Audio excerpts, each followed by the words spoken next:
Financial stress जो आहे तो डायरेक्टली जाऊन पुरुषत्व जे म्हणतो आपण त्याला जाऊन हिट करतं. त्या पुरुषाचा जर EQ चांगला नसेल तर त्याचा इफेक्ट त्याच्या वैवाहिक नातेसंबंधावरही होताना दिसतो. पुरुष जेव्हा खूप फायनान्शियल स्ट्रेसमध्ये असतात ना तेव्हा ते इंटिमसी किंवा सेक्सकडे जातच नाहीत. दे विल गेट इरिटेटेड किंवा इंटरेस्ट नसतो कारण की त्यांचा फोकस आता हंटिंग.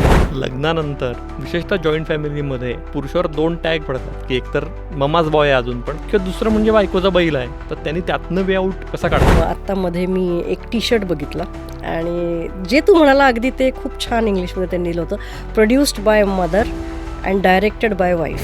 पुरुषाचं काय होतं की त्याला आईला दुखवायचं नसतं, रिस्पेक्ट एक असतो. आणि दुसरी महत्त्वाची गोष्ट अशी असते की त्याला बायकोबरोबर आयुष्य घालवायचं. आईला कळणं की तिने कधी स्टेप बॅक करणं मुलाच्या आयुष्यातनं हे फार महत्त्वाचं आहे. आणि बायकोला कळणं की बाबा मी कुठे बाउंड्री ड्रॉ करणं, कुठपर्यंत मी आई आणि मुलाच्या नात्यामध्ये असतो. आईचं आणि बायकोमध्ये पण ती इन्सिक्युरिटी असते की मी जर त्याला ताब्यात नाही ठेवलं तर तो तिच्याकडे जाईल किंवा असं काही. अरे ते काय माकड आहे का रे की त्याला इकडून एकाने धरा, किंवा त्याला काय ट्रेन करायचं आहे का की आता मी सांगितल्यावरच उडी मार, तिने सांगितल्यावर उडी नको मारू, असं नाही आहे ना ते. पुरुषांच्या दृष्टीने मित्रांचं महत्त्व खूप असतं. लग्नानंतर थोडीशी गणितं कधी कधी बदलायला लागतात, भेटणं कमी होतं, जबाबदाऱ्या वाढतात. तर हे मित्र थेरपीसारखे काम करतात खरं.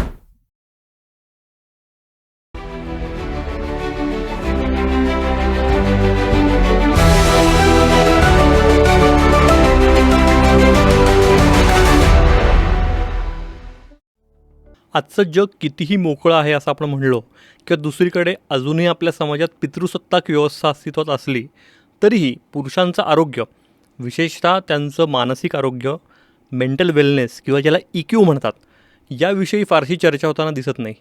यामागे नेमकं काय कारण आहे कळत नाही का. यामागे ते जे काही पूर्वग्रह आहेत ते अजूनही ठाण मांडून बसलेलेच आहेत. म्हणजे उदाहरणार्थ पुरुष म्हणलं की तो खंबीरच हवा, कणखर हवा, जमलं तर श्रीमंतही हवा आणि सगळ्या कुटुंबाची जबाबदारी पेलणारा हवा कायम.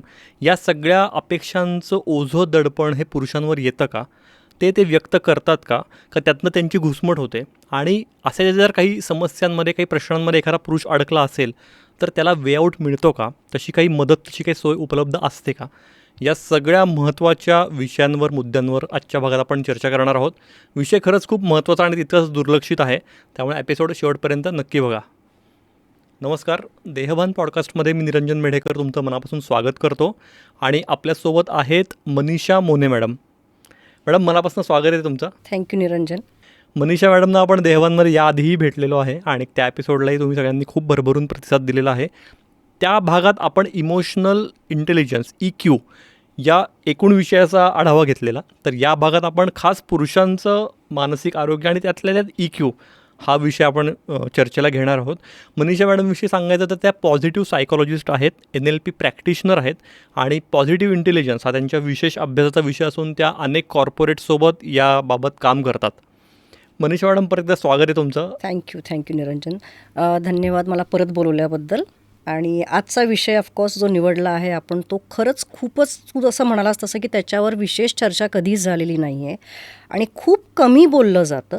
ते म्हणजे पुरुषांच्या मेंटल वेलबिंगबद्दल म्हणूयात, किंवा जास्त करून मी म्हणेल पुरुषांच्या EQबद्दल बोलूयात आपण. इमोशनल क्वोशंट जो आहे त्याच्याबद्दल खूपच कमी चर्चा होते, किंवा का होत नाही हे आपण डिस्कस करूयात. म्हणजे अगदीच, म्हणजे EQ म्हणलं आपण की स्त्रियांचं EQ आणि पुरुषांचं EQ यात पण तफावत असते? नाही, असं काही नाही आहे. कारण की असं नाही आहे की बाबा स्त्रियांकडे जो आहे EQ तो जास्त आहे आणि पुरुषांकडे कमी आहे, असं अजिबात नाही आहे. आपण उत्क्रांतीच्या दृष्टिकोनातून म्हणूयात किंवा इव्होल्युशनरी पर्स्पेक्टिव्हनी म्हणूयात तर दोघांनाही सेम EQ मिळतो.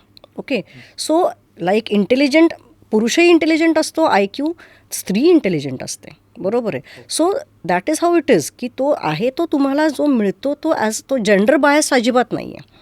सो EQ जो आहे तो पुरुषांमध्ये पण असतो, फक्त एवढाच फरक आहे की बायकांना जे आहे तो EQ प्रोसेस किंवा इमोशनल क्वोशंट किंवा इमोशनल इंटेलिजन्स जो आहे तो प्रोसेस करण्याची क्षमता बायकांमध्ये जास्त असते. So here we are talking about की एखादी गोष्ट तुम्हाला मिळाल्यानंतर तिचा वापर तुम्ही कसा करता. मला असं वाटतं की मॅडम, मी कदाचित चुकीचा असेल पण EQचा थेट संबंध हा एक्सप्रेशन्सशी असतो, तुम्ही एखादी गोष्ट व्यक्त कशी करताय, शेअर कशा करताय, तुमच्या भावना कशा बोलून दाखवताय, ह्याच्यावर येतो. आणि तिथे मग तुम्ही जे म्हणताय की बायका हे प्रोसेसिंग जास्ती कॉन्फिडेंटली किंवा कम्फर्टेबली करू शकतात पुरुषांच्या तुलनेत. हां, बेसिकली ॲक्च्युली मी तुला एक मेजर फरक सांगते. जो ग्राउंड फरक जो आहे तो म्हणजे एव्होल्युशनरी पर्स्पेक्टिव्हने आपण बघूयात, की स्त्री जी आहे शी इज अ नर्चरर. बरोबर आहे. म्हणजे केअर गिविंग आहे, कंपॅशनेट आहे जे आपण म्हणतो. तर तिला कसं आहे की तिचं काम काय होतं आधी, की घर बांधून ठेवणं. बरोबर आहे. म्हणजे ती त्या घरात आहे, मुलांचं संगोपन करणं किंवा जे आजूबाजूला लोकं आहेत ते सगळं त्यांच्याबरोबर चांगलं नातं मेंटेन करणं. म्हणजे ती जास्तीत जास्त लोकांमध्ये वावरणारी. बरोबर आहे. त्याच्यामुळे तिला लोकांच्या भावना समजून घेणं, बरोबर आहे, किंवा कोणाला काय वाटतंय हे किंवा मला काय वाटतंय किंवा ह्या सगळ्या गोष्टी ज्या आहेत हे तिचं पॉलिश होत गेलं. कारण ती त्या सिच्युएशन्समध्ये होती. मुलांना वाढवायचं म्हणजे परत इमोशनल हे देणं आलं, मग सासूसाऱ्यांची काळजी घेणं, घरातल्या इतर लोकांची काळजी घेणं. तर हे सगळं जे आहे ती ज्या सिच्युएशन जे काही ती तेव्हा करत होती, that is how her that situation तिचं EQ जो आहे she became more align to the EQ, आपण असं म्हणू. आता पुरुषांकडे येऊयात. पुरुष म्हणलं किंवा आपण म्हटलं की देवर हंटर्स. ओके, हंटर्स म्हणजे काय, तर आता ते जाणार, त्यांना घरच्यासाठी जे काही साधन गोळा करून आणायचं आहे, to take care of the family, monetary वगैरे. सो ड्युरिंग द आपण म्हणूयात इव्होल्युशनरी तेव्हा काळामध्ये हंटिंग आपण म्हणतो की ते हंटिंग. पण आता हंटिंगला गेल्यानंतर ओके, आता हंटिंगला गेल्यानंतर शिकार नाही मिळाली तर तिथे एक आपण म्हणतो की नाराजी किंवा आपण म्हणूयात की थोडंसं फ्रस्ट्रेशन वगैरे हे जे असायचं ते तिथे ते एक्सप्रेस करायचं जे आहे ते एक्सप्रेस केलं जायचं नाही. किंवा आपण म्हणूयात की हंटिंगला जाताना एखादी रिस्क फॅक्टर दिसला तर गप्प बसणं, शांत राहणं, कारण रिस्क आहे समोर, आपण बोललो तर काहीतरी होईल किंवा आपणच शिकार होऊ. हे जे सगळं आहे ना, this all has come through evolution. म्हणजे हे आपलं ऑलरेडी इनबिल्ट प्रोग्रॅमिंग आहे. सो असं मी म्हणून परत म्हणेन की EQ काय पुरुषांमध्ये कमी वगैरे नाही आहे, पण तो एक्सप्रेस करण्याचा मार्ग किंवा त्यांना ती सिच्युएशन्स ह्या कधीच आलेल्या नसल्यामुळे तो पॉलिश नाही झालेला, to be very honest. That's why ती सेन्सिटिव्हिटी जी आपण म्हणतो की एक्सप्रेस कसं करायचं एखादी माझी भावना, कधी कधी कित्येक पुरुषांना हे कळतही नाही की त्यांना काय वाटतंय. आणि त्याच्यात सगळ्यात महत्त्वाची गोष्ट म्हणजे अशी आहे की पुरुष म्हणलं की राग ही भावना किंवा रागीट हे खूप जोडलं गेलं रे इक्वेशन. हे इतकं समीकरण आहे. हो, आधीच्या जनरेशन्समध्ये पण वडील कसे असायला पाहिजे तर ते तापट किंवा रागीट किंवा गप्प एकदम. सो हे जे आहे कारण की त्यांना एक्सप्रेस करायचे हेच मार्ग माहीत होते.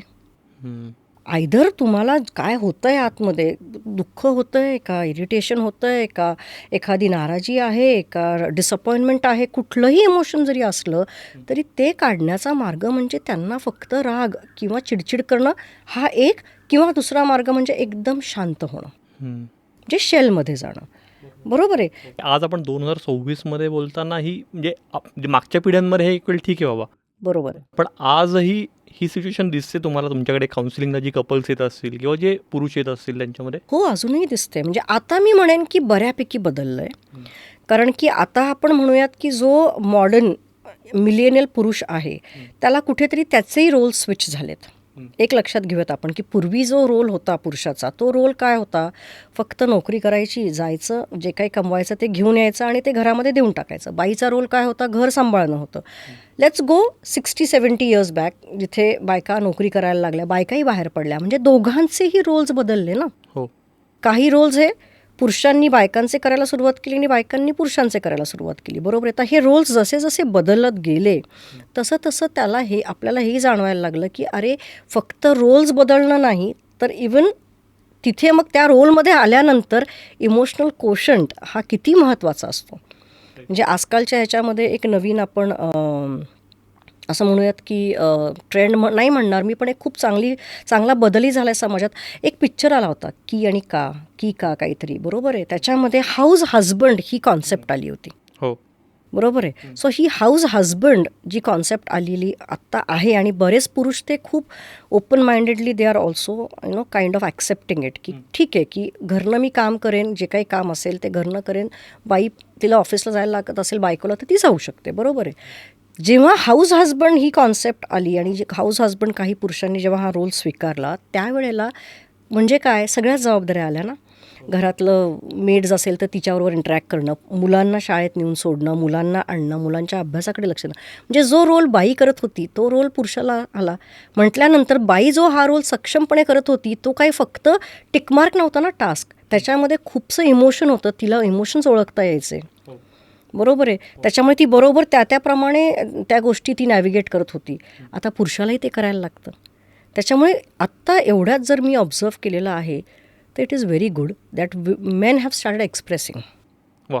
थोडंसं हाऊस हजबंड याबद्दल बोललो तर त्यापुढे थोडंसं जाऊन जेव्हा पॅरेंटिंगचा रोल येतो की जेव्हा तो बाबा होतो तर त्याचा तो इमोशनली मॅच्युअर्ड असणं किंवा नसणं, त्याचा EQ चांगला असणं किंवा नसणं, याचा त्याच्या मुलावर मुलीवर थेट परिणाम होत असतो.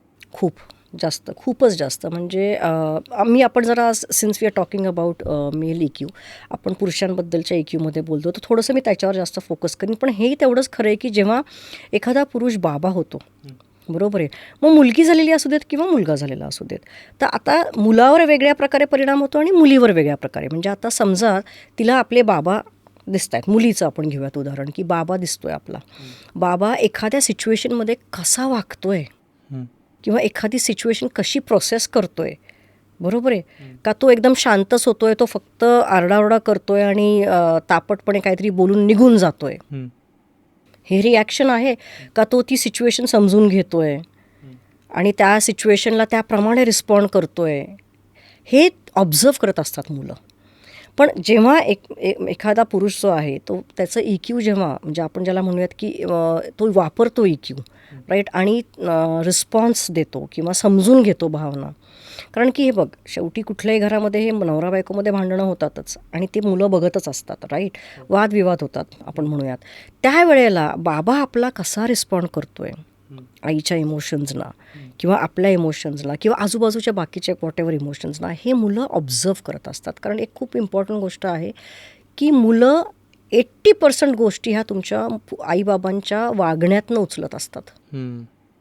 आपण ज्याला म्हणतो ना की संस्कार जो आहे तो इनडायरेक्टली वागण्यातनं जास्त होत असतो. बरोबर. सो कसं रिॲक्ट केलं बाबांनी, कसं रिस्पॉन्ड केलं, कसं समजून घेतलं, किंवा तिला काही प्रॉब्लेम असेल कसा बाबांनी मला समजून घेतलं, हे जेव्हा तिला कळतं की आपला बाबा इमोशन समजून घेऊ शकतो, मग ती she grows up with a thought की yes it is okay to express emotion. किंवा बाबा कधीतरी म्हणतो अगं मलाही त्रास होतोय ग, आणि बाबा रडतो किंवा काय वॉटेवर, सो बाबा एक्सप्रेस करतो हे जेव्हा ती मुलगी बघते तेव्हा तिला असं काही वाटत नाही की नाही बाबांनी स्ट्रॉंगच असलं पाहिजे. बाबा स्ट्रॉंग आहेच, पण बाबा एक्सप्रेसही करू शकतो, बाबा त्याचे इमोशन्सही दाखवू शकतो. त्यावेळेला मग she grows up with a thought की it is okay for men to express. Okay. म्हणजे ती त्या थॉटनी मग ती काय म्हणूयात आपण लेबल नाही करत मग पुरुषाला की नाही पुरुष स्ट्रॉंगच असतात वगैरे. मग तिच्या डोक्यात असतं की नाही, पुरुषांनाही एक्सप्रेस करायचा पूर्ण अधिकार आहे आणि तेही भावना एक्सप्रेस करू शकतात, तेही सेन्सिटिव्ह असतात. नाव कमिंग टू द बॉय, सगळ्यात जास्त इफेक्ट हा मुलावर होतो. बरं. ओके, कारण की ऑब्व्हियसली मेल टू मेल आहे, सगळं पिकअप केलं जातं. आपण सगळे बघतोस की टीनेजर्स, म्हणजे आता तुझाही मुलगा तू म्हणालास 12 वर्षांचा आहे, बरोबर. आता काही दिवसांनी तुला he will ask for your shirt, he will ask for your perfume. सगळं बाबा काय करतोय ना ते सगळं ऑब्झर्व करून बाबासारखं आता इमिटेट व्हायला सुरुवात होणार आहे थोडी थोडी, because you are the first person, तू रोल मॉडेल आहेस तू. मग आता आपला बाबा एखाद्या ह्या सिच्युएशनमध्ये जसं मी म्हटलं तसं की कसा इमोशन्स एक्सप्रेस करतो, एखादी सिच्युएशन कशी हँडल करतो. हँडल म्हणजे मी असं म्हणत नाही आहे की हँडल इन द वे की आपण काय सोल्युशन वाईज, इमोशन वाईज कशी हँडल करतो बाबा माझा, किंवा समजून घेऊन कसं काय करतो, हे जेव्हा मुलगा बघतो तेव्हा तोही आपणही असंच केलं पाहिजे हे त्याच्या डोक्यात येतं. म्हणजे for him he grows up with a thought and a belief की it's okay to express emotions. Even I have emotions, चालणार आहे, मी पण स्वतःमध्ये मला काय वाटतंय हे एक्सप्रेस करणं मला इट इज अलाउड. ह्या थॉटमध्ये तो ही grows up as a strong as well as a sensitive person. हेच तर कॉम्बिनेशन हवं आहे ना आपल्याला. बायका ऑलरेडी सेन्सिटिव्ह होत्या, आता त्या स्ट्रॉंग झाल्यात. We like this combination, right. आता पुरुषांमध्ये देव ऑलरेडी वर स्ट्रॉंग, म्हणजे ब्रेड विनर्स म्हणूयात किंवा जे काही आहे आता. But now if they bring that sensitive side पुरुष किंवा इमोशनल साईड, तर it is the best combination. आणि आजकालच्या पिढीला तुला खरं सांगू तर अशीच पुरुष आवडतात. ओके. आणि हे तुम्ही सांगितलं, आणि ह्याच्यात जर विपरीत परिस्थिती असेल की तो पुरुष तसा नाही आहे आणि तो टिपिकल अल्फा मेल जो काही म्हणतात, हल्ली आहे मी बॉलिवूडनीच आणली कॉन्सेप्ट ही, तसा जर असेल तर त्याचा मुलांवरही त्यांच्या अपब्रिंगिंगवरही खूप निगेटिव्ह परिणाम होतो. खूप जास्त होतो. मी म्हटलं तसं की मग ती मुलगी she will grow up in fear, एक भीती की अरे नाही असंच असतं. मग तिचं उद्या लग्न जेव्हा होईल, किंवा तिला कदाचित लग्नही करावं वाटणार नाही. लग्नही करावं असं वाटणार नाही. तू म्हणतोस ते अगदी बरोबर आहे. पण जर लग्न झाल्यानंतर मग तिला असं वाटेल की हां, जे काही सगळं माझा नवरा बोलतो, जे काही करतो, मला रागराग करतो, it is normal. So because ते नॉर्मलायझेशन घरातच झालं ना, बाबांनाच बघितलंय तिने, तर तिला वाटणार की दिस इज व्हेरी नॉर्मल. बरोबर आहे की तापटच आहे आणि not respecting me, what ever. तिला वाटेल हे नॉर्मल आहे, हे असंच असतं. बरोबर आहे. आणि हे एक्झॅक्टली मुलाच्या बाबतीत असं होईल की मुलगा जो आहे तो he will grow up with like that. तो त्याच्या बायकोला, त्याच्या आजूबाजूच्या लोकांना तसंच ट्रीट करणार जसं बाबा ट्रीट करतात. आणि हे बघ, बोलता बोलता आपण बऱ्याच वेळेला हे बोलून जातो ना रे, घरामध्ये पण अगदी आजोबांसारखा तापट आहे बरं का हा. हो. आणि you take pride in saying this. मग त्या मुलालाही असं वाटतं की अरे येस, मी आजोबांसारखा आहे, तापट आहे. म्हणजे मग काही त्यांनी केलं की मग तो एकच एक्सक्यूज असते, मी आजोबांसारखा तापट आहे ना, माझ्या स्वभावात आहे, मी काय करू. सो हे असं परिणाम होतो. This is how the effect is, negative effect. मग त्याला असं वाटतं की भावना एक्सप्रेस करणं वगैरे हे वीकनेस आहे बरं का. काही काय रडतं का कोणी. माझे आई बाबा म्हणजे माझे बाबा आजोबा कधी रडले नाहीत असं नसतंच. This is how it they will grow up. So personalities completely differ होतात. मी मगाशी आपण जे पॅरेंटिंगचं बोलत होतो, तर मग हे असे खूप वेगवेगळे न्यूनगंड कॉम्प्लेक्स पुरुषाच्या मनात असतात. त्याच्यामुळे बऱ्याचदा त्या पुरुषाच्या मनात अशा काही आढी असते की मला माझ्या वडिलांसारखं व्हायचं नाही, कारण त्यांच्यामुळे मी असं आहे. कारण तुम्ही म्हटलं तसं वडिलांचा थेट परिणाम त्या मुलावर होत असतो. किंवा दुसरीकडे माझी मुलं, मग मुलगा असो मुलगी असो, माझ्यासारखे होऊ नयेत, कारण माझ्यात खूप सारे दोष आहेत किंवा माझ्यात खूप साऱ्या इन्सिक्युरिटीज आहेत. असं दिसतं तुम्हाला? हो, बऱ्याच वेळेला दिसतं. म्हणजे कसं असतं की शेवटी दोन गोष्टी होऊ शकतात. जेव्हा तुम्ही रोल मॉडेलकडे बघता, आई वडील हे रोल मॉडेल असतात मुलांचं, बरोबर. आता आपण वडिलांचा विषय घेऊयात. शक्यतो पुरुषासाठी रोल मॉडेल म्हणजे मुलासाठी, मुलगा असेल तर त्याला बाबा हा रोल मॉडेल असतो, बरोबर आहे. मुलीलाही बाबा हा रोल मॉडेल असतो, राईट. आता काय होतं की जेव्हा काही गुण त्यांना दिसत असतात, मी म्हटलं की मुलं ऑब्झर्व करतात, ते ऑब्झर्व करूनच बरोबर त्या गोष्टी त्यांच्या ह्याच्यामध्ये जातात, बरोबर आहे, सिस्टममध्ये. तू म्हणाल तसं की थिंकिंग प्रोसेस, बिलीफमध्ये जातात. मग आता काही गोष्टी नाही, ह्या बाबाच्या बरोबर नाही, तर मला नाही व्हायचं असं बाबासारखं. तो जो मुलगा आहे ना, तो कंटिन्युअसली ते फाईट करत असतो इंटरनली की मला असं बाबासारखं केअरलेस नाही व्हायचं आहे किंवा वॉट एव्हर माईट बी. मी एक छोटंसं उदाहरण देते. किंवा बाबासारखं मला असं चिडायचं नाही आहे, मला रागीट नाही व्हायचं आहे, ओके. किंवा मी माझ्या मुलांबरोबर असं नाही वागणार. आता कित्येक वेळेला माझ्यासमोर मी म्हटलं असं काउन्सिलिंगच्या वेळेला, आमच्या आईबाबांनी असं केलं ना म्हणून आम्ही मुलांना असं करतो, असे मला पेरेंट्स उत्तरं देतात, राईट. की हां, त्यात काय म्हणे, आम्ही मार खाल्ला आहे ना, मग आम्ही तेच करणार मुलांवर. सो दॅट चेंज, कारण की ते इतकं ते वाढलेले असतात. आणि काही पेरेंट्स म्हणतात की नाही, जे माझ्या आईने किंवा माझ्या बाबांनी माझ्याबरोबरच केलं किंवा बाबांनी जे काही ते मी माझ्या मुलांबरोबर अजिबात करणार नाही. ह्याच्यात परिणाम काय होतो माहिती का, मग पेरेंट्स, हे सेकंड कॅटेगरीचे पेरेंट्स ओव्हर प्रोटेक्टिव्ह होतात. Just because they don't want how to use that parenting style completely. ती ऑफकोर्स वापरूही नाही, पण काही काही गोष्टी होत्या चांगल्या आधीच्या पेरेंटिंगच्या पण, बरोबर आहे. मग ते एकदम नाही, मग एकदम डोक्यात होतं की नाही, माझ्या बाबांनी मला असं केलं ना, मी माझ्या मुलाबरोबर असं होणार नाही, करणार नाही. मग they become overtly protective, okay, which is also wrong, बरोबर आहे. मग ते फेलियर्स होत नाही मुलांना, म्हणजे they don't let the kids fail. मग ते सगळंच असं खूप ओव्हरऑल तो सगळा कॉम्प्लेक्स, एक ओव्हरऑल ब्रिंगिंग अप, ते पण कॉम्प्लेक्स होऊन जातं. आणि काही असतात की नाही, माझे बाबा असे होते म्हणून मी असा आहे, मी माझ्या मुलांनाही असंच करणार. तर हे असेच परिणाम होतात. अरे आता इट डिपेंड्स ऑन हाऊ त्या व्यक्तीने कसं ते कन्सीव्ह केलं आहे. त्याच्या बाबांकडे त्याचा रोल मॉडेल त्याचं त्याच्या बाबांबद्दलची प्रतिमा काय, त्याच्या बाबांबद्दलचे विचार काय आहेत, त्याला बाबांमधल्या कुठल्या गोष्टी आवडतात, कुठल्या गोष्टी नाही आवडायच्या आणि त्या त्याने कशा आत्मसात केल्यात, ह्या सगळ्या गोष्टी जे आहेत नाही सगळे फॅक्टर्स एकत्र येऊन आपण म्हणूयात की त्या व्यक्तीची पर्सनॅलिटी बनते मुलाची. राईट. आणि मग त्याच्यात ते भरपूर न्यूनगंड तयार होतात. काही गोष्टी नाही बाबांनी सांगितल्यात, ह्या अशा असतात, ह्या अशाच असतात. हे असं एक may be they have change पण नाही, हे असंच चालत आलेलं आहे, बाबांनी पण असंच केलं आहे तर मी असंच करणार हे असतं, किंवा बाबांनी केलं म्हणून मी नाही करणार. हे दोन टोकं आहेत. Right. So you will have both kinds of people that will come up. So त्यामुळे कॉन्शियस पेरेंटिंग ह्यालाच म्हणूयात की no right no wrong in a way. Okay. की सगळ्या गोष्टींचा म्हणजे मुलांना सरासरी विचार करायला शिकवणं फार गरजेचं आहे आणि हे सगळं ना वागण्यातूनच दाखवणं फार गरजेचं आहे. मी असं समोर घेऊन मुलाला किंवा मुलीला सांगण्यापेक्षा इट इज इम्पॉर्टंट की तुमच्या वागण्यातून दिसलं पाहिजे. मी तुला म्हटलं तसं की मुलं इमिटेशनमधून शिकतात. म्हणजे तुला मी साधं एक्झाम्पल आत्ता देते. माझा मुलगा आत्ता ही इज 20 years आणि परवा आम्ही काहीतरी आमच्या एका रिलेटिव्सना भेटायला जाणार होतो because they had a small accident वगैरे. त्यांनी ते बघितलं की मी चालली आहे, आम्ही दोघंही चाललो आहे. त्याचा खूप साधा सिम्पल प्रश्न होता मला की अच्छा म्हणजे मलाही नंतर असंच आई जावं लागेल का गं भेटायला, कोणाला काही असं झालं. म्हणलं हो बेटा जावं लागेल. बघ म्हणजे सो हिज ऑब्झर्वेशन इज की असं झालं आहे, आई बाबा जात आहेत. राईट. आणि ही आमच्या हातात काय मिठाई असेल काय की अच्छा असं गिफ्टही घेऊन जावं का. म्हणलं हो. So this is what I am talking about. This is very important. म्हणून पुरुषाचा जो रोल आहे ना बाबा म्हणून हा खूप महत्त्वाचा असतो. आणि फादर सन बॉन्ड जो आहे ना ह्याच्यावर काम करणं फार महत्त्वाचं असतं.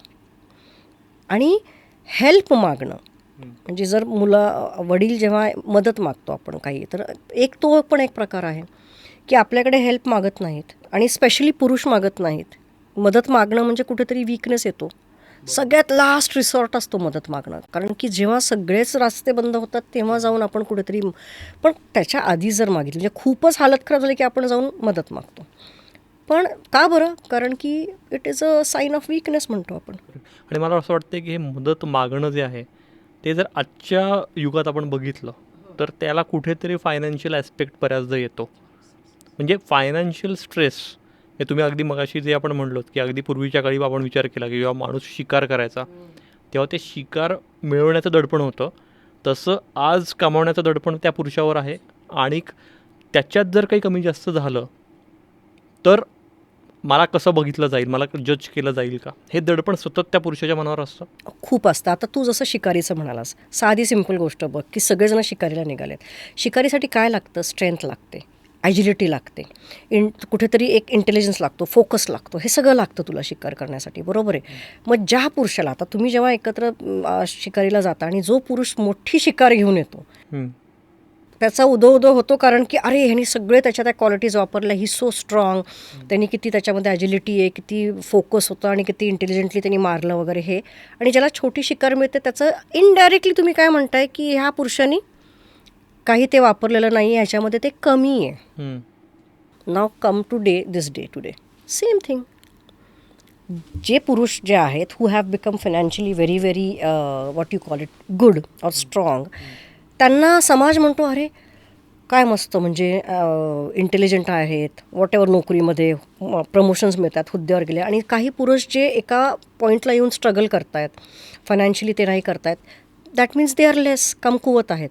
मग ह्याच्यामध्ये काय होतं ना जेव्हा हे होतं तेव्हा this directly goes and hits the self esteem. तुमचं जे सेल्फ वर्थ असतं, स्वतःची किंमत किंवा स्वतःबद्दलचा आदर, स्वतःबद्दलचा रिस्पेक्ट जो त्या पुरुषाला असतो किंवा त्याला वाटतं की हे माझ्यामध्ये ह्या क्वालिटीज आहेत, ओके, त्याच्यावर जाऊन ते हिट होतं.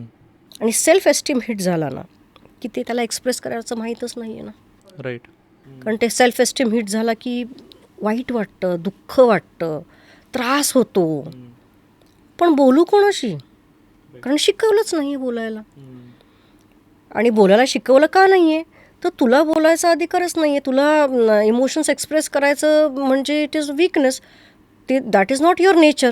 अधिकारपेक्षा ते तुझं नेचरच नाही आहे. हे तू कसं काय अगेन्स्ट नेचर जाऊन हे करणार आहे. म्हणून पुरुष बॅकआउट होतो तिथे. मग ते आतल्यात सगळ्या त्या गोष्टी. आणि फायनान्शियल स्ट्रेस जेव्हा येतो मग त्याला सगळ्यात सॉफ्ट टार्गेट कोण आहे? आयदर बायको आहे किंवा मुलं आहेत. मग हा सगळा राग म्हण, हा स्ट्रेस म्हण, हे जे काही त्याचं फ्रस्ट्रेशन आहे हे तिथे त्या सॉफ्ट टार्गेटवरच निघतं. तू जे म्हणालास की फायनान्शियल स्ट्रेस जो आहे तो डायरेक्टली जाऊन पुरुषाच्या म्हणावं तर पुरुषत्व जे म्हणतो आपण त्याला जाऊन हिट करतं. It hits the male ego. आणि मग परत म्हणजे मरायटल रिलेशन, लग्नाचं नातं हे पण बरंच कॉम्प्लेक्स आहे आणि त्याच्यातला जो मुख्य भाग आपण म्हणतो इंटिमसीचा, तर त्याच्यावर पण ॲफेक्ट होतो जर या बाकी काही इश्यूज असतील किंवा जर EQ आपण म्हणलं त्या पुरुषाचा जर EQ चांगला नसेल तर त्याचा इफेक्ट त्याच्या वैवाहिक नातेसंबंधावरही होताना दिसतो. खूप वेळेला दिसतो. कारण की परत मी तेच लास्ट टाईम पण आपण बोललो होतो की फक्त शरीर नाही मनही जुळली पाहिजेत ना.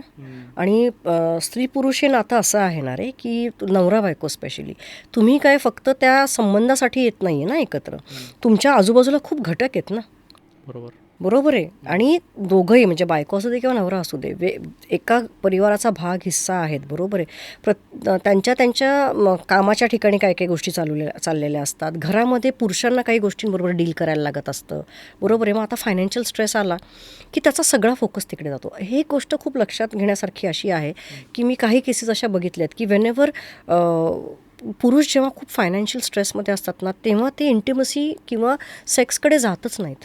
Most of the times okay.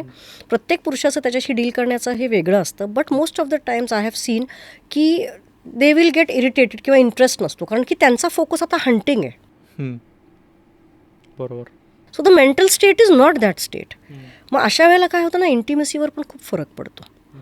मग आणि ही कंटिन्युअसली जर चालू राहिली तर मग of course the wife will get irritated. काहीतरी म्हणजे तिला असं वाटेल की हे काय आहे. किंवा असंही होतं की कनेक्ट नाही होत, फक्त शारीरिक संबंध होतो आणि कनेक्शन किंवा ते इमोशनल अटॅचमेंट त्यानंतरची असते त्याच्यापासून तो डिस्कनेक्ट होतो. शारीरिक संबंध राहतात आणि तो डिस्कनेक्ट होतो. असंही होतं काही काही रिलेशनशिप्समध्ये राईट. आणि मग तिथे बाई हर्ट होते. कारण की एक खूप इम्पॉर्टंट गोष्ट अशी आहे की दोघांसाठी ॲक्च्युली पण बायकांसाठी जास्त getting into intimacy is more mental and emotional right. आणि कुठेतरी जर तो फॅक्टर मिसिंग असेल ना पुरुषाच्या साईडनी तर मग ती फ्रस्ट्रेट होते राईट. पण ऑफकोर्स मग त्याच्यामागचं कारण जाणून घेणं फार गरजेचं असतं कधी कधी की हा स्पेशली नवरा बायकोंमध्ये की त्याला काही स्ट्रेस आहे का, कामाच्या बाबतीत आहे का किंवा काही फायनान्सच्या बाबतीमध्ये आहे का, त्याला तो स्वतःशी काही डोक्यामध्ये काही त्याचे विचार चालू आहेत का, स्वतःशी काही लढतो आहे का आतमध्ये, द्वंद्व चालू आहे का स्वतःचं काही आतमध्ये. म्हणजे ह्याच्यात मी सगळ्यात हे सांगेन महत्त्वाचं की मिड लाईफ क्रायसिस ज्याला म्हणतात तो आजकाल टर्म फार आलेला आहे बघ. बरोबर आहे. त्याचं कारणच ते की काय होतं आपण सुरुवात करतो मग आपल्याला नोकरी लागते मग आपण एका पर्टिक्युलर स्टेजवर येतो आपलं फायनान्शियल काही गोष्टी आपल्या स्टेबल होतात काही होतं पण मग आयडेंटिटी जी आहे ना ते पुरुष शोधायला लागतात की मी नक्की काय करतोय काय हे आहे. त्यावेळेला सुद्धा त्याचा इमोशनल टर्मोईल आतमध्ये सुरू होतो आणि त्यावेळेला सुद्धा इंटिमसीवर फरक पडतो. हो ओके. हे सगळं खूप कॉम्प्लेक्स आहे आणि ते प्रत्येक इंडिव्हिज्युअलनी पुरुषांनी किंवा कपलनी समजून घेणं गरजेचं आहे मला वाटतं. Yes very much. स्पेशली पुरुषांनी आपल्याला काय होतंय हे एक्सप्रेस करणं. तुमच्या जवळच्या मित्राकडे बोला, तुमचे जे कोणी किंवा बायकोबरोबर तसं तुमचं रिलेशन असेल तर बायकोबरोबर शेअर करा. ओके. तेवढं फ्रेंडली आजकाल आहे. कपल जर फ्रेंडली नावडेज असं नाही आहे की काही शेअर केलं जात नाही. बायकोबरोबर बोला, काही तुमचं फ्रेंड सर्कल असेल त्यांच्याबरोबर बोला पण एक्सप्रेस करा. अगदीच नाही कोणाबरोबर बोलायचं तर जर्नलिंग करा, लिहून काढा की मला काय वाटतंय पण ते इमोशन्स येऊ द्यात. राईट. किंवा पुस्तकं वाचा to understand how to help yourself. But they have to काय म्हणतो ना आपण process the emotion, learn to process the emotion. फक्त यात एकच होतं की ऑन अ लायटर नोट म्हणजे बऱ्याचदा लग्नानंतर विशेषतः जॉईंट फॅमिलीमध्ये की पुरुषावर 2 टॅग बायकोकडनं आणि नवऱ्याकडनं पडतात की एकतर ममाच बॉय आहे अजून पण म्हणजे लग्न झालं तरी रिस्पॉन्सिबिलिटीज नाही आहे किंवा आईचंच ऐकतो सगळं, किंवा दुसरं म्हणजे बायकोचा बैल आहे. तर मग असा जर एखाद्या पुरुषाला टॅग केलं जात असेल तर त्यांनी त्यातनं वे आऊट कसा काढायचा, कारण त्याच्या दृष्टीने तो सिरियस इश्यू आहे. आपण जरी आत्ता हे थट्टा मस्करीत म्हणत असलो तरी नाही हा प्रॉब्लेम तर खूप आहे आणि ह्याच्यावरही कोणी काही बोलत नाही माहिती आहे. पण ऑन अ लायटर नोट आत्तामध्ये मी एक टी शर्ट बघितला आणि जे तू म्हणाला अगदी ते खूप छान इंग्लिशमध्ये त्यांनी लिहिलं होतं, produced by mother and directed by wife. असा ॲक्च्युअल टी शर्ट आहे. Okay, so I think tantra म्हणून जी कंपनी त्यांचं आहे, सो ते it's like produced by mother and directed by wife. हा हसण्या ठीक आहे, जसं तू म्हणला की ऑफकोर्स इट इज थोडं फनी आहे, पण नाही, पण तो पुरुष जो आहे तो मध्ये अडकतो. आता काय होतं माहिती का, ह्याच्यामध्ये आणखीन एक महत्त्वाची गोष्ट कशी आहे की त्याने आपल्या आईला एका प्रकारे वागताना किंवा how she has bought them up ह्याच्या प्रकारे त्यांनी बघितलेलं असतं. आई त्याच्यासाठी she becomes kind of again role model ती असते. आता बायको येते, कट टू एंटर बायको. बायकोला पहिल्या दिवसापासून कदाचित वाटत असते की अरे आता माझं लग्न झालं ह्याच्याबरोबर, आता ह्याचा म्हणजे माझा अधिकार फक्त ह्याच्यावर, बरोबर आहे. आणि आईचं असं असतं की अरे माझा जन्मचा अधिकार आहे, मी जन्माला घातलं आहे, म्हणजे तू नंतर आली आहेस, तू काय 25 वर्षांनी आली आहेस, मी त्याला जन्माला घालून त्याला वाढवलं आहे. हे स्त्रियांचं जे विचार असतात ना, बेसिकली ते बदलणं एक तर पहिली गोष्ट खूप गरजेचं आहे. आणि पुरुषाचं काय होतं की त्याला आईबद्दल, आईला दुखवायचं नसतं, रिस्पेक्ट एक असतो. आणि दुसरी महत्त्वाची गोष्ट अशी असते की त्याला बायकोबरोबर आयुष्य घालवायचं आहे. तर तिलाही दुखवता येत नाही किंवा दुखवायचं नसतं. आणि तिला समजून घेऊन की अरे आता हिच्याबरोबर मला कितीतरी गोष्टी पार करायच्यात आयुष्यातल्या पुढे, बरोबर आहे. पण मग त्याच्यामध्ये ना त्याचा कोंडमारा होतो. अशा वेळेला म्हणून मी म्हटलं इथे EQ फार महत्त्वाचा आहे. इथे पुरुषांनी ॲक्च्युली आईजवळही एक्सप्रेस करता आलं पाहिजे आणि बायकोजवळही एक्सप्रेस करता आलं की पाहिजे की त्याला काय वाटतं. Okay, it is very important, जे पुरुष करत नाहीत. कारण त्यांना वाटतं की जाऊ देत ना, भांडणं होतात, कशाला, या दोघींच्यामध्ये कुठे मी पडू वगैरे असं, बरोबर आहे. आणि then he finds another way out. काही पुरुष ॲडिक्शनला जातात, काही वेगळे हे होतं, त्यामुळे तोही होऊ शकतं. पण ह्याच्यातनं तो मार्ग नाही आहे ना. मार्ग काय आहे की एक्सप्रेस कारण एक्सप्रेस करता येत नाही म्हणून तर बोलता येत नाही ना काय वाटतंय, की मला काय हवं आहे नक्की हे सांगता येत नाही आहे. म्हणून पुरुषांनी इमोशनल इंटेलिजन्सवर काम करणं, म्हणजे त्यांच्या इमोशनल कोशंटवर काम करणं फार गरजेचं आहे. So the bottom line of this is की पुरुषांना हे समजून घेणं फार गरजेचं आहे की बाबा माझे इमोशन्स एक्सप्रेस करणं म्हणजे वीकनेस नाही आहे, हे माझं प्रोटेक्शनसाठी आहे सगळं. बरोबर. This is also part and parcel of my protection, my defence mechanism. मला बोललं पाहिजे, मला सांगितलं पाहिजे मला काय वाटतं, दोघींनाही, राईट. आणि obviously of course the woman of the house have to, त्या बायकांनी त्या गोष्टी समजून घेणं, म्हणजे आईला कळणं की तिने कधी स्टेप बॅक करणं मुलाच्या आयुष्यातनं, हे फार महत्त्वाचं आहे. आणि बायकोला कळणं की बाबा मी कुठे बाउंड्री ड्रॉ करणं, कुठपर्यंत मी आई आणि मुलाच्या नात्यामध्ये असणं. आणि आईला कळणं की मी कुठपर्यंत माझ्या मुलाच्या आणि त्याच्या बायकोच्या नात्यामध्ये असणं.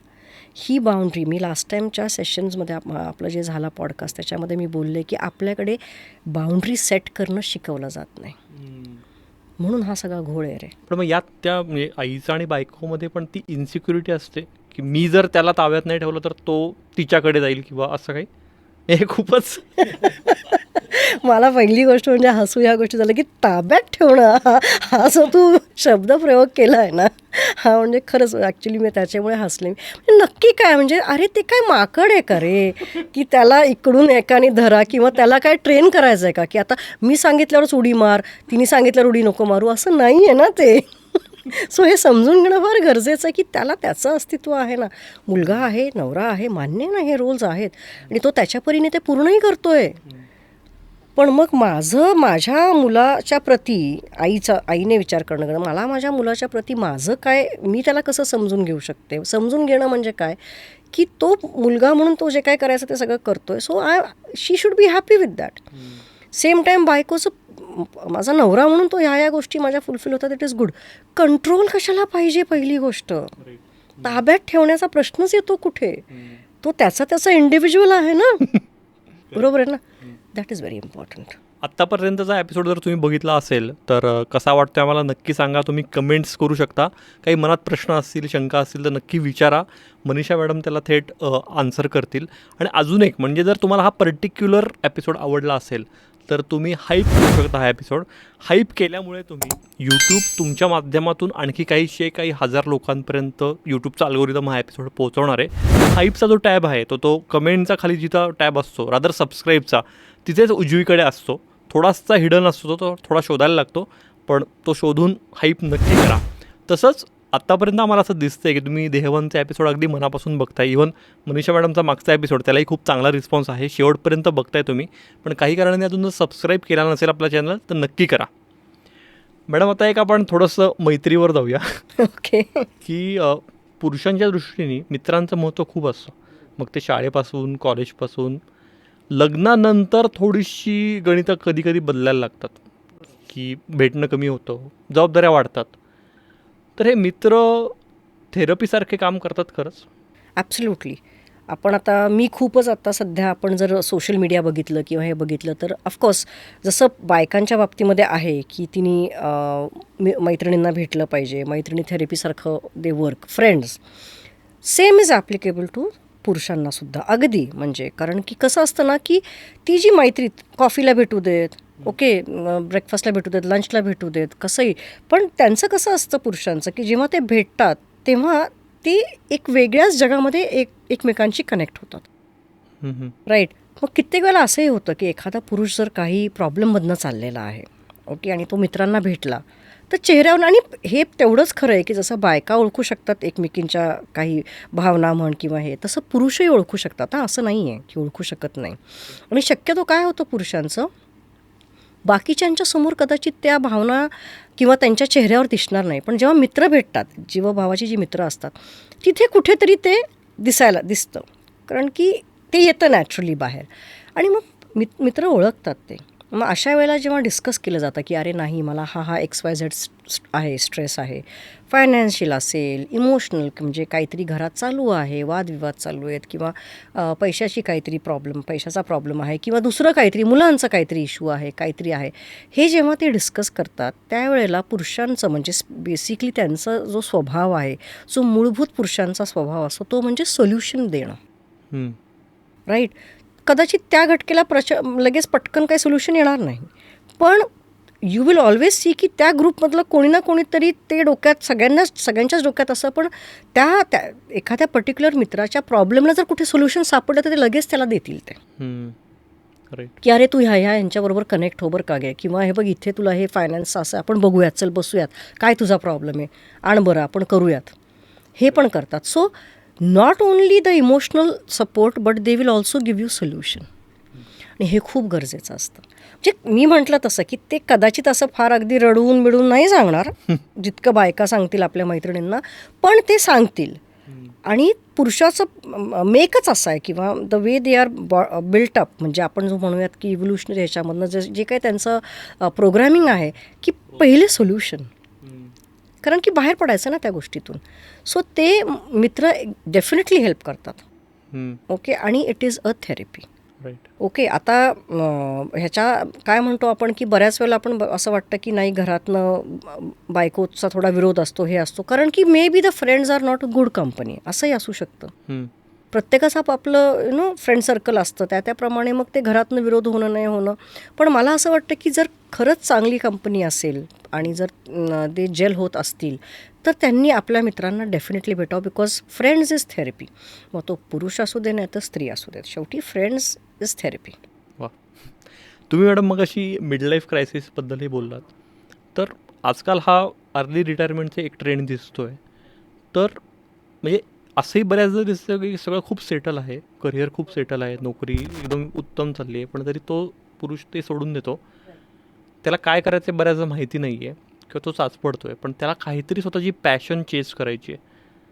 इथे काय नेमकं कसं वर्क होतं मग ते? हे बघ, खरं सांगायचं तर मिड लाईफ क्रायसिसचं असं झालं आहे की सध्या म्हणजे एक सुरुवात होते, कॉलेजमधनं बाहेर पडलं, तुम्ही नोकरीला लागलात, मग ती जी एक फेज असते 15 ते 20 वर्षांची की जिथे तुम्ही नोकरी लागते, लग्न होतं, मुलं होतात, तुम्ही घर घेता, गाडी घेता, हे सगळं ह्या स्टेप बाय स्टेप गोष्टी तुझ्या घडल्या की तू एका पिनॅकलला येऊन पोचतो असं आपल्याला वाटतं की आता हे झालं आहे ना माझं, हे सगळं आहे, बँक बॅलन्स आहे, सगळं आहे. आता कुठेतरी असं वाटायला लागतं, generally this happens in the late 40s म्हणूयात आपण, काय 45 नंतर वगैरे लेट 40sमध्ये असं वाटलं की आता झालं आहे ना, मी सगळ्यांना सगळं प्रोव्हाइड केलं आहे ना आता. कारण हे बघ, प्रोव्हायडर आहे शेवटी तू. पहिलं असतं की मी प्रोव्हाइड करून झालं आहे, माझे बायको मुलांचं झालं आहे, सगळं झालं आहे, आईबाबांचं झालं आहे, हे झालं आहे, सगळं झालं आहे, ओके. मग आता मी काय करायचं? आता मला माझं पॅशन जपायचं आहे. मे बी कोणाला असं असतं की मला खूप स्वप्न असतं की रेस्टॉरंटच काढायचं होतं. एखाद्याला वाटतं की अरे नाही, मला ना असा एखादा ग्रुप काढायचा होता ट्रॅव्हलचा, मला ट्रॅव्हलच हे करायचं आहे, किंवा मला लिहायचं आहे. So they start searching for alternate passions. बरोबर, त्यांचं पॅशन जे असतं they start searching, they look into it as profession. पण आता ह्याच्यामध्ये कसं एक थोडीशी गल्लत अशी होते की not every time your profession your passion can be turn into profession. Not every time. कारण शेवटी तुला ते मेहनत घ्यावीच लागणार आहे, तुला ते सगळं सेट करायलाच लागणार आहे, तुला परत ते सगळं करायला लागणार. ती तयारी बऱ्याच पुरुषांची असते, असं नाही आहे की नसते. पण मग इथे ना थोडासा रिस्क जी आहे तो फॅक्टर येतो. मग इथे फिअर ऑफ फेलियर येतं की अरे जर हे नाही सक्सेसफुल झालं तर. मग परत तो टॅबू येतो की अरे बापरे, आता मग मला लूजर म्हणतील का, मग मला ते नको आहे. मग हे असं करत करत ही सगळी डायलेमा म्हणूयात किंवा ही द्विधा मनस्थिती जी आहे ही मिडलाईफ क्रायसिसमध्ये पुरुषांची खूप होते. आणि ह्याच पिरियडमध्ये तू बघशील तर काही आजार म्हण किंवा काही गोष्टी ह्या येऊन चिकटतात रे. कारण की एक्सप्रेस करता येत नाही आहे, ओके, काय करायचं आहे ते एक्झॅक्टली, की नक्की काय, मी ह्या दिशेने जाऊ का ह्या दिशेने जाऊ. कारण की कसं आहे माहिती का, मी नेहमी म्हणते की security is on one side of the pendulum. बरोबर आहे, इकडे तुला जे आहे तुझी सिक्युरिटी असते आणि freedom is on the other side of the pendulum. So जर तू पेंड्युलम बघितलं तर इकडे फ्रीडम आहे, इकडे सिक्युरिटी. जसं तू फ्रीडमकडे जायला लागतो तू सिक्युरिटीपासून लांब जातो. सिक्युरिटी म्हणजे काय, तुझं घर, नोकरी, सिक्युअर सगळं. बरोबर, सिक्युरिटीपासून जसं जसं तू लांब जातो इकडे फ्रीडमकडे जायला लागतो, सिक्युरिटीपासून लांब जातो आहे. जसं तू फ्रीडमपासून लांब जायला लागतो तू सिक्युरिटीच्या जवळ जातो आहेस. मग हे साध्य करणं जे आहे ना, की two sides of the pendulum, ह्याच्यामध्ये कुठेतरी emotionally they get drained out. Security तर हवी आहे, फ्रीडमही हवं आहे मला जे करायचं आहे ते करण्याचं. बरोबर, ह्याच्यामध्ये जे आहे ना तिथे कुठेतरी मग इथे परत मी म्हटलं तसं की अशा वेळेला दे शूड एक्सप्रेस, ओके, आपल्या स्वतःबरोबर. आणि इमोशनल इंटेलिजन्सबद्दल आपण बोललो होतो ना, तर मी पटकन क्विकली तुला सांगेन की हे पुरुषांनी सुद्धा अप्लाय करावं. की पहिली गोष्ट म्हणजे स्वतःच्या भावना ज्या आहेत त्या जाणून घेणं, ओके, सेल्फ अवेअरनेस ज्याला म्हणतो आपण. मग समोरच्यांच्या भावना जाणून घेण्याचा प्रयत्न करणं, दुसऱ्यांचा अवेअरनेस, स्वतःच्या भावना मॅनेज करता येणं आणि समोरच्यांच्या भावनांना रिस्पेक्ट करून मॅनेज करता येणं. हे 4 जी आपण म्हणतो स्टेप्स आहेत इमोशनल इंटेलिजन्सच्या, ह्या if the men start following this, त्यांनाही ते त्यांचा EQ हार्नेस करता येईल, एक्सप्रेस करता येईल जास्तीत जास्त. कारण की नाही तर मग हे डायलेमामध्ये राहिले तर मग it starts getting into their body. मग आजार व्हायला सुरुवात होते. काही काही गोष्टी अशा बऱ्याच घडतात. सो लूजर म्हणून टॅग नको एक हे, आणि सिक्युरिटी पण हवी आणि फ्रीडम पण हवा आहे. हे जे सगळं डोक्यात चालू असतं ना तिथे कुठेतरी भावनांचा प्रचंड कल्लोळ असतो. अशा वेळेला they need to seek help. Right, exactly हाच प्रश्न आहे माझा पुढचा, की आता काउन्सिलिंगबाबत इतका टॅबू राहिलेला नाही आहे. तर कुठल्याही पुरुषाने आपला एपिसोड बघत असेल तर त्यांनी हे ओळखायचं कसं की मी मॅनेज नाही करू शकत आहे आणि मला काउन्सिलरकडे जाण्याची थेरपीची गरज आहे. तर ह्याचे खूप सिम्पल असे सिम्पटम्स आहेत. पहिली गोष्ट म्हणजे एकतर चिडचिड सुरू होते, ती असतेच ऑफकोर्स, त्याची इंटेन्सिटी वाढते. जी गोष्ट खूप आधी आवडायची त्याच्यातनं रस निघून जाणं. हो, बऱ्याच वेळेला यू गेट डिटॅच. एखादी हॉबी, एखादी गोष्ट वाटतच नाही करावीशी किंवा नाही वाटत. म्हणजे कोणाला फिरायची खूप हौस असते, एव्हरी वीकेंड कुठे जायचं, आणि एकदम सडनली असं वाटतं मला नाही जायचं, मला घरात बसून राहायचं आहे, मला जायचंच नाही आहे. असं जेव्हा फिलिंग्ज यायला लागतात, झोप न लागणं, सगळ्यात महत्त्वाचं झोप न येणं. बरोबर आहे. आणि सतत काय म्हणतो आपण, बाकी सगळेजण काय करतायत हे टॅप करत राहणं आणि कम्पेअर करत राहणं, हे जेव्हा सुरू होतं ना, that is the time emotional turmoil सुरू झाला आहे. आणि आता आपण हरवलो आहे इमोशन्सच्या जंगलामध्ये. बरोबर आहे. अशा वेळेला they need to seek help. Okay, आणि हे सगळ्यांसाठीच आहे, पुरुषांसाठीच असं नाही. पण पुरुषांनी हे म्हणजे त्यांना शक्यतो ह्या गोष्टी ज्या आहेत हे जर कॉन्शियसली, कारण पुरुष ह्या गोष्टींकडे लक्ष देत नाहीत जास्त, सो कॉन्शियसली हे लक्षात घेणं फार गरजेचं आहे की अरे हे आत्ता असं होतं आहे मला, तर मला बोलणं गरजेचं आहे कोणाबरोबर तरी. राईट. मॅडम, आपण खूप वेगवेगळ्या विषयांवर बोलतो या एपिसोडमध्ये. एक प्रश्न असा येतो की मिडलाईफ क्रायसिसविषयी बोललो आपण, तर 40-50शीतल्या पुरुषांचा, एस्पेशली तुमच्याकडे जे येतात काउन्सिलिंगला, कुठल्या कुठल्या गोष्टींमुळे कोंडमारा होताना दिसतोय त्यांचा? 1-2 गोष्टी आहेत. पहिली गोष्ट म्हणजे प्रोफेशनली, म्हणजे आपण जिथे म्हणतो की जसं तू म्हणालास की काही काही आता they want to change the profession. मग आता करिअर चेंज आहे, तो ट्रॅक बदलायचा आहे. ओके, तिथे कुठेतरी मी म्हटलं तसं की एक फिअर ऑफ फेलियर येतं की मी सुरू करू का नको, मी पुढे जाऊ का नको, कारण की नोकरी केलेली असते, बिझनेस कधी केलेला नसतो, असे बरेच केसेस असतात. बरोबर आहे. तिथे हा कोंडमारा होतो त्यांचा की मी करू का नको, कारण मी मगाशी म्हणत तसं सिक्युरिटी आणि फ्रीडम हा भाग आहे, त्याच्यामध्ये त्यांचा प्रचंड कोंडमारा होतो.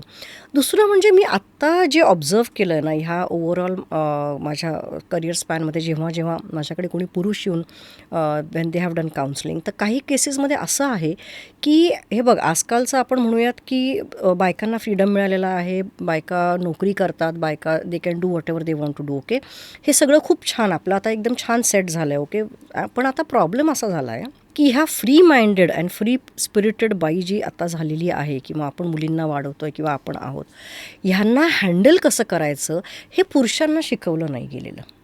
कारण की तो जो पुरुष आहे ना, त्याने आपली आई किंवा आपली आजी तिला कदाचित असं एवढं फ्रीडम म्हणूयात किंवा एवढं नोकरी, फ्रीडमचा अर्थ मी चुकीचा घेऊ नका, कारण की फ्रीडमचा अर्थ हा आहे की फ्रीडम ऑफ थॉट म्हणतो आपण. फ्रीडम म्हणजे फक्त मला जे हवं ते मी करणार आणि मी कुठेही जाणार, आणि मी त्याला फ्रीडम नाही म्हणत आहे मी. जे आपले बायकांना जे आत्ता स्वतःचं फ्रीडम म्हणजे काय, तर दे कॅन एक्सप्रेस देमसेल्व्स. त्यांना नोकरी आपण म्हणूयात नोकरी करतात, त्या त्यांचं टॅलेंट दाखवू शकतात. ओके, हे सगळं जे ना ह्याला आपण फ्रीडम म्हणूयात. ओके, पण आता काय झालं आहे की जेव्हा ती बाई आता सक्षम झाली आहे, फायनान्शियली इंडिपेंडंट झाली आहे, okay, she to some extent is not dependent on the man of the house, right. मग आता काय झालं आहे की ठीक आहे, हे सगळं इंडिपेंडन्स आहे, ह्या सगळ्या गोष्टी आहेत, पण अशा बाईला, म्हणजे अशा आपल्या सहचारिणीला किंवा आपल्या पार्टनरला नक्की कसा सपोर्ट करायचा, कुठल्या प्रकारे, इथे कुठेतरी ना मी काही पुरुषांना थोडंसं त्याच्याबरोबर स्ट्रगल करताना बघितलं आहे. कारण की काही गोष्टी त्यांना अशा जाणवत असतात की अरे मी हिला थांबवलं पाहिजे, थांबवलं म्हणजे मी हिला सतर्क केलं पाहिजे, थांबवलं नाही म्हणणार मी, कारण की आज कुठलाही छोटा शब्द घेतला की त्याचं फार हे होतं. So I will rather use it, सतर्क करावं असं वाटतं की I will make her aware की अगं हे नको, हे तुझ्या भल्यासाठी आहे, म्हणजे don't do this, it is risky. पण हे जर मी सांगायला गेलो तर मी ऑर्थोडॉक्स होईन. ओके, मग मला may be I will be tag की अरे एवढं काय त्याच्यामध्ये, मला माझं okay, so I will be tagged as orthodox. आणि जर मी नाही तिला सतर्क केलं किंवा नाही तिला काही त्या गोष्टीचा अवेअरनेस केला, तर मग मला भीती राहणार, इन्सिक्युरिटी राहणार की अरे हिला काही झालं तर. हे जे ना असे काही केसेस माझ्याकडे होत्या. तर हा सुद्धा ना एक मुद्दा असा आहे की ज्याला शक्यतो कधी हात घातला गेला नाही, की पुरुषाला त्याला एड्युकेट करणं की त्यांनी ह्या सिच्युएशनला कसं हँडल करायचं, आणि त्यांनी अशी जे आपली आता स्पाऊस आहे किंवा आपली बायको किंवा जे आहेत, ही जी स्त्री आहे, ही जी आता वेगळ्या विचारांची, आई आणि आजीपेक्षा वेगळं तो ज्या वातावरणात वाढला आहे, तर तिला कसं हँडल करायचं, इथे कुठेतरी ना त्याचं प्रचंड इमोशनल कोंडमारा मी बघितला आहे. परत तेच आहे की fitting into the metro image, त्याच्यात ना त्याचं कुठेतरी तो कोंडमारा होताना आपण बघतो, तर दिसतो. तर थोडंसं मला असं वाटतं तिथे पुरुषांनी they should come out, they should express, आणि व्यवस्थित एक्सप्रेस करून का एखादी गोष्ट सांगितली जाते, हे जर नीट सांगितलं तर गोष्टी सुरळीत होतील. पण ह्या गोष्टींचा कोंडमारा होतो आणि पुरुष एक्सप्रेस करत नाही, आणि मग ते इरिटेशन येतं परत, राईट. सो आपला हा भाग बघून जर एखाद्या पुरुषाला समजा स्वतःलाच जज करायचा असेल की माझा EQ नेमका कसा आहे, तो चांगला आहे, बरा आहे, बेकार आहे, सो मी असं म्हणेन निरंजन की खूप सिम्पल आहे. आपण मागच्या एपिसोडमध्ये आपण बोललो की समोरच्याची भावना जाणून घेणं हा एक भाग झाला, पण मला काय वाटतंय, माझ्या भावनेला मी काय लेबल देतो आहे आत्ता, what am I going through, हे ना पुरुषांनी थोडंसं एक थांबून विचार करणं गरजेचं आहे, पॉज घेऊन. हे एक झालं. ओके, काय इमोशन्स ओळखणं ज्याला आपण म्हणतो, नेम करणं फार गरजेचं आहे, ते त्यांना करता आलं पाहिजे. इफ एखाद्या पुरुषाला हे करता येत असेल तर EQ खरंच चांगला आहे. आणि समोरच्याचे इमोशन्स पण कसे आहेत, काय होतं आहे हे जाणून घ्यायची पण क्षमता असेल तर then the EQ that means is worked on is EQ. किंवा आपण ज्याला म्हणतो समोरच्याच्या जागी उभं राहून फील करणं, हे जर तुम्ही करत असाल तर yes, your EQ is very good. Okay. हे झालं. आणि मग आता तो जर आपल्याला म्हणूयात की स्ट्रगल करतोय त्या गोष्टीबरोबर, तर मग काही आपण त्याचे उपाय म्हणूयात किंवा काही गोष्टी आहेत की तो करू शकतो. जे बरोबर आहे, पहिलं म्हणजे की एक्सप्रेस, ज्याला मी म्हटलं की एक्सप्रेस करणं की मला काय वाटतंय आणि जे मनात येतं आहे ते एक्सप्रेस करणं विदाऊट इनिबिशन किंवा विदाऊट थिंकिंग की माझ्याबद्दलचं मत समोरचं काय करेल. तर तुमच्या घरामध्ये किंवा तुमच्या मित्रमैत्रिणींच्या परिवारामध्ये किंवा अशी कोणीतरी एक व्यक्ती असते जिच्याबरोबर तुम्ही तेवढं ओपन अप होता. लहानपणीचं नातं असतं, आपले भाऊ बहीण असतात, कोणीतरी असतं, कझन्स असतात, आपले फ्रेंड्स असतात. तर कोणीतरी एक व्यक्ती डेफिनेटली आपल्या आयुष्यामध्ये अशी असते की जिच्यासमोर आपल्याला माहिती आहे की मी जरी ओपन अप झालं तरी ही व्यक्ती मला जज करणार नाही. अशी सेफ स्पेस शोधा. ओके. अशी व्यक्ती जी आहे ना, अशी तुमच्या आजूबाजूला जी असेल ती शोधा. अशा व्यक्तीबरोबर बोला आणि त्या व्यक्तीलाही सांगा हे की मला हे मन मोकळं, मला हे सगळं सांगायचं की हे मला फील होतं आहे. ओके, सोल्युशन मिळेलच त्या व्यक्तीकडून असं नाही, पण एक्सप्रेस करणं गरजेचं आहे जर तुम्हाला एक्सप्रेस करायचं आहे. दुसरं असं आहे, जर ते नसेल जमणार तर जर्नलिंग करा. ओके, की मला आज कुठले इमोशन्स, मला काय वाटलं, काय होतं आहे. म्हणजे मी म्हटलं तसं की एकदा तुम्ही एखाद्या गोष्टीबद्दल जोपर्यंत अवेअर होत नाही तुम्ही त्याच्यावर कामच करू शकत नाही. सो अवेअरनेस ही पहिली गोष्ट आहे. पुरुषांनी कॉन्शियसली अवेअर होणं फार गरजेचं आहे अबाउट देअर इमोशन्स. मला वाटतं हा खूप महत्त्वाचा मुद्दा आहे. महत्त्वाचं आहे की तुम्ही कॉन्शियसली अवेअर होणं गरजेचं आहे. Nothing wrong in it. आणि आता आपल्याला ते सगळे टॅग्स काढून टाकायचे आहेत की नाही, पुरुष कधी रडत नाहीत आणि त्यांनी स्ट्रॉंगच असायला पाहिजे, मग मी जर रडलो तर बाकीच्यांचं काय होणार, मी कमकुवत कसा काय दिसू शकतो. हे सगळं त्यांनी डोक्यातून काढलं पाहिजे, कारण की ह्या टॅग्समध्ये जर तो जगत राहिला तर त्याचा परिणाम त्याच्यावरच होणार आहे ना. राईट. हेल्थ डिटोरिएट होते. बरोबर आहे. कुठेतरी खूप गोष्टी ज्या आहेत, मग ध्येयाकडे जिथे जायचं आहे परफॉर्मन्स कमी होतो. कारण की मी जसं म्हटलं की पुरुष हा शेवटी परफॉर्मन्स ह्या एका टॅगवरच त्याला सगळीकडे जज केलं जातं. मग तो कुठल्याही फील्डमध्ये असू देत, त्याच्या कामाच्या बाबतीमध्ये असू देत, मग तो काम कसं करतो आहे तिथे परफॉर्मन्स, तो मुलगा म्हणून कसा आहे, तो नवरा म्हणून कसा आहे, तो बाप म्हणून कसा आहे, तो मित्र म्हणून कसा आहे. बरोबर आहे ना. सो त्याला ते परफॉर्मन्सचं जो टॅग आपण म्हणतोय, मला असं म्हणायचं आहे की त्याच्या पलीकडेही त्याच्या भावना आहेत. ओके, हे त्याने स्वतःसुद्धा जाणून घेणं गरजेचं आहे. आणि मग स्वतःला जाणीव झाली की आपोआप इतरांना होतेच. सो मॅन ॲक्च्युली, पुरुष, he has to, first step is be aware, consciously be aware about your emotions. घाबरू नका इमोशन्स एक्सप्रेस करायला. आणि इमोशन्स एक्सप्रेस करणं म्हणजे वीकनेस असतो, ह्या एका टॅबूमधनं बाहेर पडा. Expressing emotions is for your wellbeing. तुम्ही तुमच्या फॅमिलीचं पिलर असाल तर तुमचं इमोशनल वेलबिंग चांगलं राहिलं तर ऑब्व्हियसली तुम्ही बाकीच्यांचा सपोर्ट होऊ शकता ना. सो म्हणून पुरुषांनी स्वतःच्या इमोशनल अवेअरनेस असणं फार गरजेचं आहे, त्याच्यावर काम करणं फार गरजेचं आहे. ॲब्सोल्युटली. आणि मला असं म्हणायचं आहे की जर त्याच्या उपरही जर असं काही स्ट्रगल कोणी करत असेल तर तुमच्यासारख्या काउन्सिलर्स आहेत, तर त्यांच्याकडे काही टॅबू न ठेवता, काही पूर्वग्रह न ठेवता हे जायला पाहिजे. कारण मला वाटतं तो कॉन्फिडेन्शियलिटी क्लॉज पण असतो जेव्हा कुठलाही नवीन पेशंट, हा शब्द चुकीचा आहे, पण कोणी तुमच्याकडे येतं तेव्हा ते डिस्क्लोज न करायचं, तो एक क्लॉज असतोच. त्याच्यामुळे आणि basically seeking help is not weakness. मी परत तेच सांगेन की मदत मागणं म्हणजे कमकुवतपणा नाही आहे. कारण मदत तुमच्या ग्रोथसाठी पण असू शकते ना. एखादी व्यक्ती जेव्हा मदत करते तेव्हा कदाचित ऑलवेज लोकेटेड की this is for my growth in all aspects. So that is how it is. Thank you so much madam, तुम्ही परत देहवांमध्ये आलात आणि आपली पुरुषांचं मेंटल वेलबिंग, पुरुषांचं EQ म्हणजे नेमकं काय, पुरुषांमध्ये तो मुळात असतोच का, इथपासून सुरुवात करून आपण इथपर्यंत आलो. आणि खूप चांगली चर्चा झाली, खूप नवीन इन्साईट्स मलाही मिळाल्या, मला खात्री आपल्या सगळ्या प्रेक्षकांनाही मिळाल्या असतील. तुमचे मनापासून आभार. Thank you Niranjan, thank you so much. तुम्हाला सगळ्यांना हा एपिसोड कसा वाटला आम्हाला नक्की सांगा.